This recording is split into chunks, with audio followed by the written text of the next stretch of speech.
Hi, Misty. Thank you for meeting with me today. I'm looking forward to hearing about your memories from the 1936 and 1937 heat waves.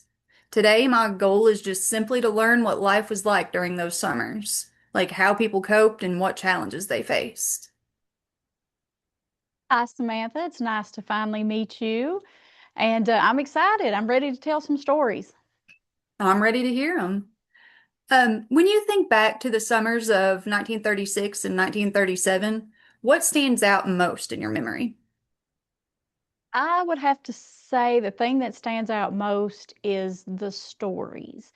The stories that I remember my mom telling, because she always talked about those summers. I was small, 5, 6 years old, so I don't remember a whole lot. But I do have quite a memory through the things that she told me. And Um, I remember just trying to stay cool any way that we could.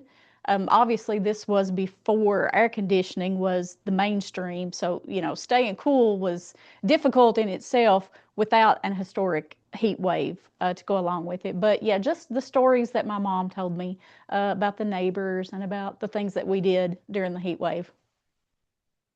How did the extreme heat affect your daily routines, like your chores, work, your time spent outside?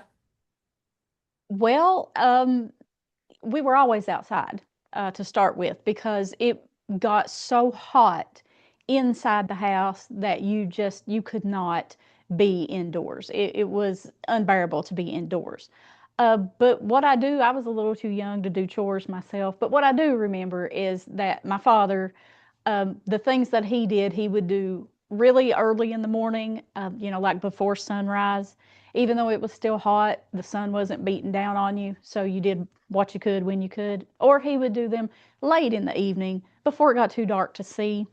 Um, and I do remember that people just kind of slowed down, moved slowly during that time.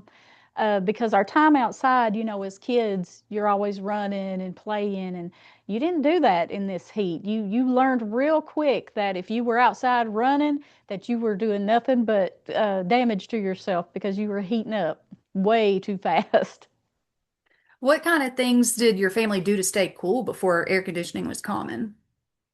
Well, I'll tell you what we did. We drank a lot of good, cool well water.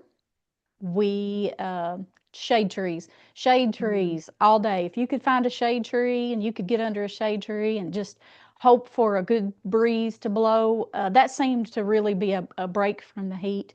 And the creek, I remember the creek, being in the creek, playing in the creek. Those were probably some of the very best days, just playing in the creek with my siblings. And you learn to slow down during that time. You just slowed down. Did your family ever sleep outside or change sleeping arrangements because the house wouldn't cool down? Oh, for sure. Absolutely. We porch sleeping became quite common.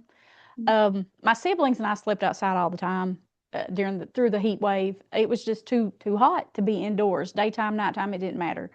Um, we would sometimes sleep right out in the grass. No blanket, nothing. That was a little bit of relief. The grass did feel a little cooler.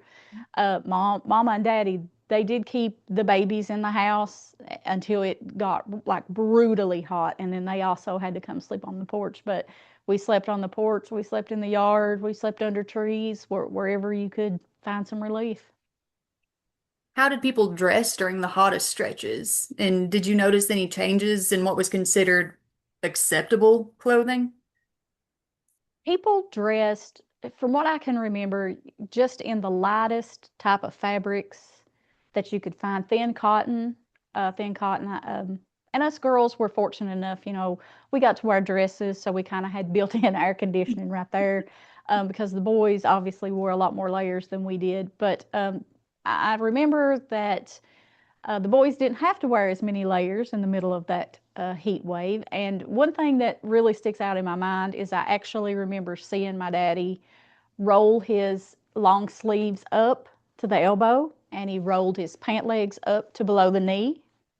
And he didn't do it in public, obviously. That was just for us at home. But he wore 4 layers of clothing every Mm. day. And so in the height of that heat wave, that was probably all that he could do to get a little relief. But it was an odd thing to see Daddy with his sleeves and his pant legs rolled up. Um, as far as what other people were wearing then and what was acceptable, I don't really know. We stayed at home a lot. We didn't really go into town much. So, Looking back now, what do you think helped people get through those summers the most? oh, I would have to say definitely your faith, your community. Shade trees for sure. Shade trees, swimming holes, good cool water from the well. But at the core, it was their grit and determination, and just the resiliency that people of that time had. Because this was also the time of the Dust Bowl as well. So they were facing a lot, but they were a tough breed of people, and they just really attacked everything with the thought process that even as hot as it is, it's not going to last forever. Thank you so much for sharing those memories with us today, Missy. Your insight really helps paint a picture of what life was like during those hottest days. I really appreciate your time today. Thank you. Thank you. I'm really excited that I got to share a little bit of my story with you.